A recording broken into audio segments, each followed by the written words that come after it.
So this morning I want to pick up from where Pastor David left off last week. So last week was our family service, and so I want to pick up like literally from the same spot where he finished, and then give a few other ideas about family, about what it means to be a church family, about what it means just to be a family. A lot of the things that are in the Bible about family can apply to your natural family and can also apply to your spiritual family. So the things we're going to talk about do work in both senses. So I'll kind of be probably flipping back and forth a little bit between our natural families and our spiritual families. So I want to start literally with the same scripture that David brought to us last week, which is 1 Corinthians 12:12. And it says, just as a body, though one, has many parts, but all its many parts form one body, so it is with Christ. And so there's kind of two elements to that, and this is what I set up on the video is kind of the same sort of thing that I'm talking about now. If you saw the video last week at the family service, so talking about how there's the big picture kind of thing that goes on. So there's the vision of Breakthrough Church, and bigger than that, there's the vision of God for humanity as well. So there's the big picture stuff that goes on. That's the one body, the big picture stuff. But then that body has many parts, and that's the individuals. Every single one of you have your part to play in the big picture of what God wants to do for humanity. Pretty amazing when you stop and think about that, you know, how massive God is, but he looks down here and he says, hey, you and you and you and you. I've got a role for every single one of you to play in my plan as well. So we've got to just keep in mind those two parts. God's big plan, and then each of us having an individual part to play in that plan. And can I just add that you do have a part to play? Okay, I hope no one's kind of sitting there hearing that and going, oh, but probably not me, you know. Maybe God's got a part for that guy or that girl or, you know, the pastor or something. Every single one of you has a part to play in the plan that God has for you. And that plan was decided before you were even born. God had a purpose for your life before you were even born. So please don't ever doubt that. Don't ever sit there and think, no, that's for someone else. You know, God's got a plan for other people's lives, but probably not for me. God has a plan for you. Every single one of you. And it fits in perfectly with his plan for humanity too. And in that part, in all of this, the whole idea of family, of living as that one body, of living together as a family, is such an important concept in God's plan for each of us. God created us to be in relationship with other people. Okay, God created us because, one, he wanted someone that he could commune with. And God created us so that we could have each other as well. In Genesis it says, it is not good for man to be alone. God created Adam. God looked at Adam and said, it's not fair. I can't leave him there on his own.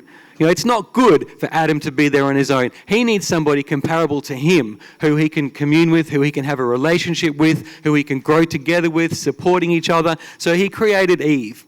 And then, not only that, he then told Adam and Eve to go and create a family. So it was God's plan right from the beginning of time for us to exist within a family structure. And that's our natural families, of course, but that's in this family as well, the church family as well, within our church and with the other churches that we're associated with too. So right from the start, God's plan was for us not to be on our own, not to be trying to live our own lives hidden away somewhere, doing our own things, but to be living with other people. You know, and so it's such an important concept, and you know that's why we're having all these laws being put in place, changing the family structure, and we've had divorces happening all over the place, broken families all over the place, because the devil knows that God's plan is for us to exist within a family, and so he attacks the family because he knows if he can bring down the family, then he can start to turn people's eyes away from God, and people start looking at other things. People start looking, my family was tough. This is no good, and start turning to whatever you might turn to try and fill that void. But God designed us to be living within a family structure. In Joshua 24:14-15, it says, "Now therefore fear the Lord and serve him in sincerity and in faithfulness. Put away the gods that your fathers served beyond the river and in Egypt, and serve the Lord. And if it is evil in your eyes to serve the Lord, choose this day whom you will serve, whether the gods your fathers served in the region beyond the river, or the gods of the Amorites in whose land you dwell. But as for me and my house, we will serve the Lord." And Joshua was making a stand there. Joshua, as the leader of his family, as the father of his family, and as the leader of the nation of Israel, was making a stand there. Was saying it doesn't matter what's happened before. It doesn't matter what gods you were serving back there in Egypt. It doesn't matter what happened back there. It doesn't matter that you were in slavery back there in Egypt. This is a new day, and I'm making a stand on behalf of my family, and I'm making a stand on behalf of this nation, that this is a new day, and we will serve the Lord. And the same thing applies to every single one of us too. It doesn't matter what's happened in your life up to this point. It doesn't matter what's happened in your family. It doesn't matter, because today we can all stand together and we can say, we will not serve those things before. We will not be bound up or tied up by those things that might have happened in our life previously, but we stand together today, and we will together as a family, we will serve the Lord. And I know that the pastors of this house have made that decision on our behalf. They've made that decision for this family, for this church family, that this church will serve the Lord. And I hope you see that. I'm sure that you do. You see that the decisions that are made in this house by the pastors, by the elders, are decisions made so that we can all together serve the Lord. The decisions made about what God has for this family. Decisions made on behalf of everybody in this place, because we as a church family will serve the Lord. And even in you, I encourage in your own families, parents in this place, men, husbands and wives, fathers and mothers in this place, I encourage all of you with your own families, make that same stand for your families too.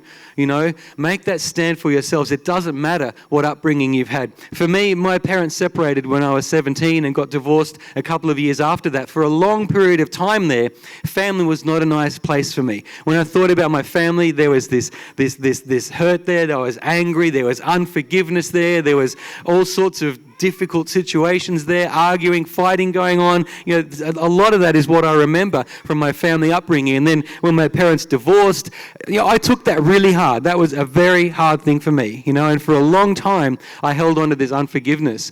I used to joke with people when they asked me how old I am. I'd give an age 10 years younger, and I'd say, I've probably wasted 10 years of my life, so I'm really 10 years younger than I am. But the serious side of that joke is, through unforgiveness, we do waste a lot of our lives, you know, and through me holding this unforgiveness against my parents, and particularly Mum. I don't know why. She was the one to blame for whatever reason. It doesn't matter now. It's all over and done with. But for a long time there, I held on to unforgiveness against my parents, and it really did. It stopped me from achieving the things that God wanted me to achieve. And so I kind of did waste some time in my life there. Hopefully not 10 years in my life, but there was a period of time where, you know, I missed out on so many things that God had for me, because all I could see was, oh, my family, it's tough, and my parents did this, and it's not fair, and blah, blah, blah, and, you know, all this stuff that I held on to. And there was a process in that of me forgiving my mother and forgiving my father for what had happened, and understanding what was going on in my family and why they did the things they did, and coming to terms with that myself, so that now I, as a father in my own family, can bring up my family in the right way, and can bring up my family in the ways of God. And like Joshua, I can make that stand and say, as for me and my house, we will serve the Lord. No longer serving the things of the past, but we will serve the Lord from this day forward.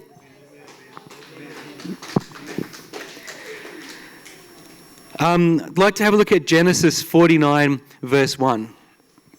It says, "Then Jacob called for his sons and said, 'Gather around so I can tell you what will happen to you in days to come.'" And then it goes through over the next 27 verses. He goes through and he speaks a blessing over each of his 12 sons. And then right at the end of it in verse 28, just to kind of sum it all up, he says, he blessed them, each with the blessing that was appropriate for them. So Jacob spoke a blessing over each of his sons. He spoke words to encourage them, to build them up, to give them a sense of where they're heading with their future. Those words weren't always nice words either. If you read through what he said about some of his sons, it's pretty harsh. Some of the things he brought to light there was, you've done wrong. And he was honest about that. Some of his sons, you've done the wrong thing. But he pointed them to their future, and he blessed them in spite of all of that, and let them see that there was a future for them as people, for them as a family, and of course for the whole nation of Israel, because they became the 12 tribes of Israel. And my another point I want to make out of that about families is that families are a place where, I think of it as a springboard to your future. Families are a place where we have a foundation built for us so that we can then go on and be successful in the lives that God has chosen us to live. And as Jacob spoke that blessing over each of his sons, he was giving them a future. He was giving them a hope. He was saying, maybe you've done some wrong things. Maybe you've messed up a little bit. You've sinned, but it doesn't matter, because I am going to bless you as your father. I am going to bless you because you are my son, and I am going to give you a positive future and point you in the right direction so that you can continue to live a life that is not held back by those things you've done wrong, but a life that puts you forward, that a positive life, a good future, and a life filled with hope and filled with purpose. And in the same way, our families need to be that place of encouragement, that place where we feel encouraged, where we feel empowered, where we feel there's a foundation laid for us so that we can go forth and live the life that God has created for us to live. And so that comes through blessing each other, that comes through encouraging each other, it comes through loving each other. And that is what I want to encourage this family, this church family, to be. Let's be a family who love each other. Let's be a family who speak positive words to each other. Let's be a family who speak blessings to each other, who speak life into each other's lives, so that after we've met together, we walk away and we go, man, I can do anything. I can get out there, I can achieve what I need to achieve now because I feel so encouraged by my family, by my church family. A few years ago, I was working at a school. And I don't know if anyone's been out to Emu Gully. Anyone know Emu Gully? Renee knows because she had a bad experience at Emu Gully, which I won't go into right now. But she can tell you about that one day, maybe, I don't know. But Emu Gully is a place out on the way out to Toowoomba, and it's a campsite. And so you go there and they do all these team building exercises, and they're based on what the soldiers in World War II had to do. So there's things like going through the tunnels, like the Rats of Tobruk or something. So you go through the tunnels and you're literally underground in this tiny space, through tunnels, out the other side, walking through mud. You take your old clothes if you ever go there, because you're walking through mud and you're dragging each other through mud and over the tops of these hills and all sorts of obstacles, and walking across a tiny little bridge on top of it, way up at 10 meters above a water thing. You walk across this tiny bridge, someone comes the other way, and you've got to hold each other and walk around each other like this to get across the bridge. So all the exercises are designed for team building and for encouraging your confidence and all that sort of stuff too. So I went out there with a school group a few years ago. And so we were doing the team building exercises together with the other teachers in this school. And there's this one particular activity we were doing where they had a suspended log with chains at either end, and it was just suspended on these two chains. So basically it was like a big swing, and if you got on it, you could swing back and forth on this log. And the activity was that we had to get on one end of the log and walk across to the other end of the log. So there was maybe about 15 of us in the group doing this, and I think of that 15, maybe 2 or 3 made it across to the end the first time. And I'm there watching them going, these are teachers, and they're teachers at a very academic school. So they're not very athletic people, they spend a lot of time in books, a lot of time reading and thinking and things like that, but not a lot of time out doing active, activities and sports and things like that. So I'm looking at these people going, man, it's going to be hard. Are they going to make it across this log? And so the first time, 2 or 3 people made it across, but most of us did not make it across this log. And so I'm like, well, what was the point of that, But then the guy who was running the exercise, he said, right, now, this time we're going to do it again, but this time every single one of you who are not on the log, I want you to encourage that person on the log. Just speak words to them. You can do it, anything you want to say, just to encourage that person to get across the log. And I was really surprised, but through the encouragement, every single person made it to the end of that log. Every single person, including those people who've never been, who barely go outside, sitting reading books, those people who weren't sporty, who didn't have very good balance, get on it, but every single person made it across that log just because the people who were not there were sitting on the sidelines encouraging them and continuing to encourage them until they got to the end.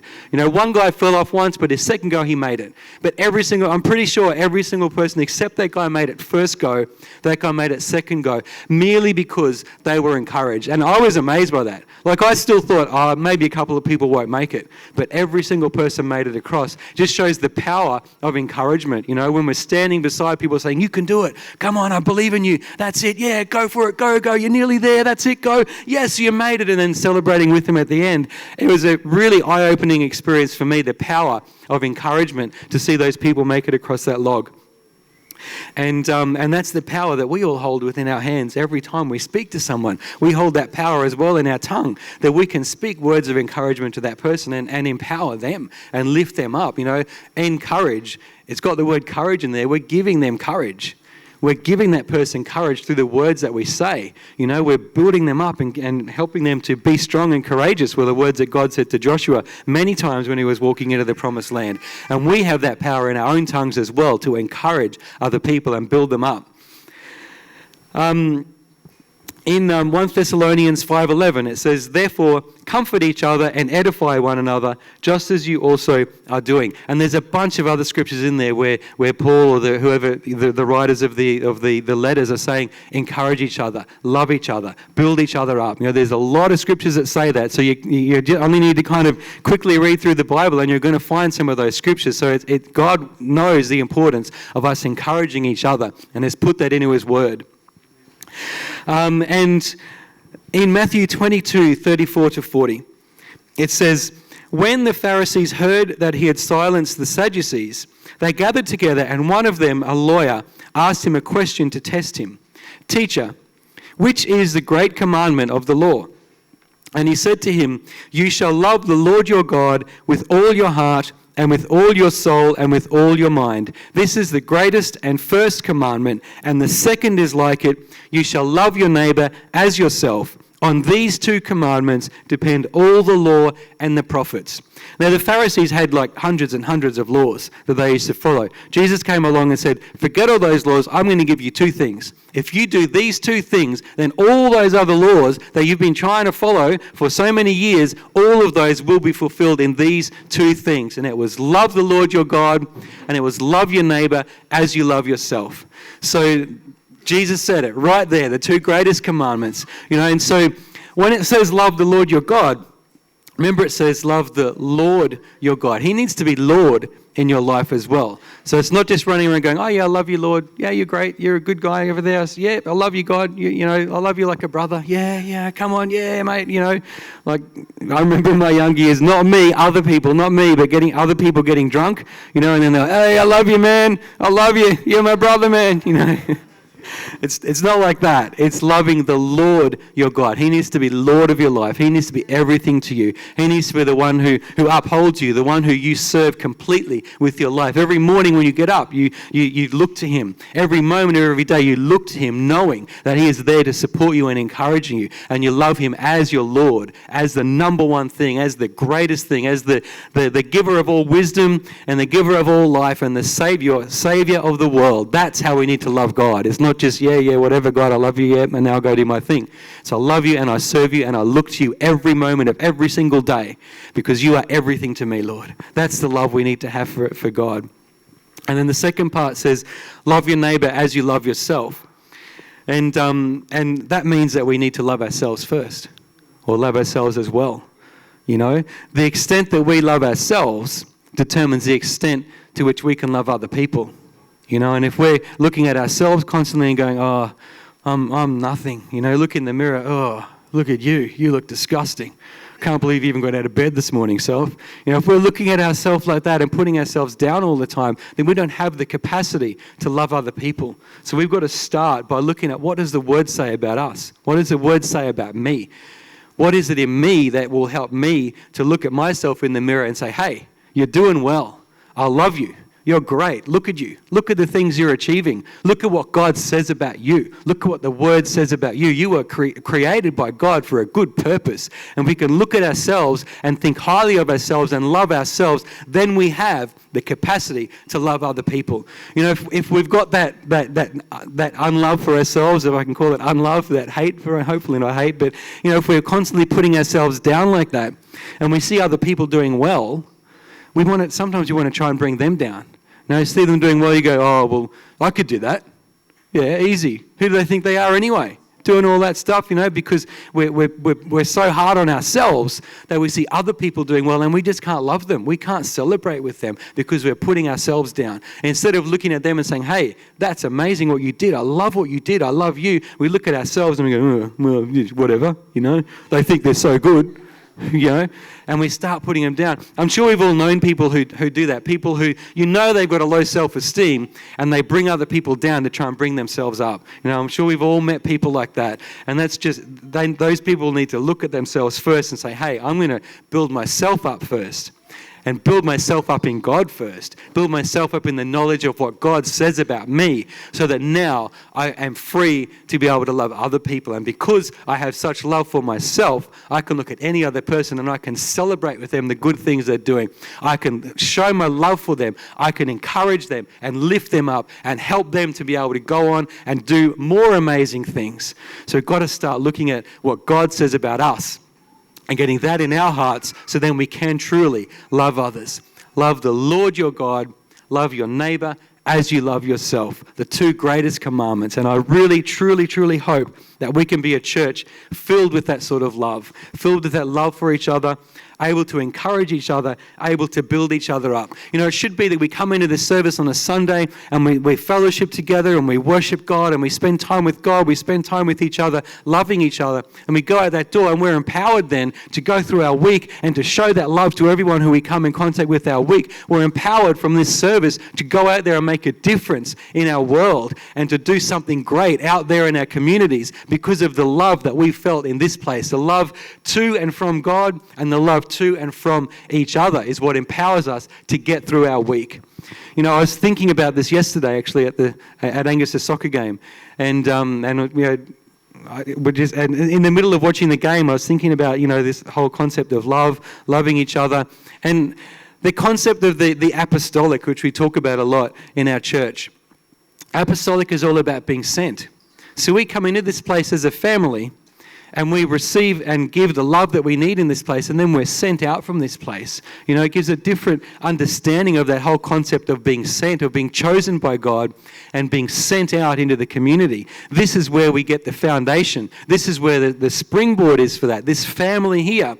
And then we go out and we can make a difference in our community. Then we come back to this place and we celebrate again. Hey, I had this great week. Look at everything that I did this week. It was amazing. I achieved this and that. And then we go out again and we do more amazing things. And we come back to our family. And we go out again and we come back to our family and we go out again. And it's this place of support that gives us the encouragement and the power and the strength to be able to go out there and do everything that God has called us to do.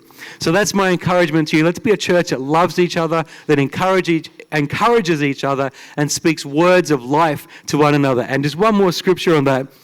Jesus said in John 13:34-35, "A new commandment I give to you, that you love one another, just as I have loved you, you also are to love one another. By this, all people will know that you are my disciples if you have love for one another." And people out there who don't know God will see the true and genuine love that we have for each other in this place and will be drawn to that. And they'll see the family that exists within this place and they'll be drawn to this place, and through that will be drawn to God as well. That is our witness, is the love that we have for each other shows people out there that we are his disciples. You know, and so when people walk into this place and they see the love that we have and they start to experience that for themselves and they start to experience the love of God and they start to understand this is what family is all about. This is a place where I fit in. This is where I have a purpose. This is where I can fit in my purpose with what God is doing throughout all of creation. It's the love in this place that is the light that shines out to those people in the world and brings them in to God's kingdom. So let's be a people of love. Let's be a people who encourage each other other, who speak words of life and love into each other's lives so that we can go out from this place and make a difference every day in our workplaces, in all that we do. Not by might, not by power, by your Spirit, God. Send your Spirit, God.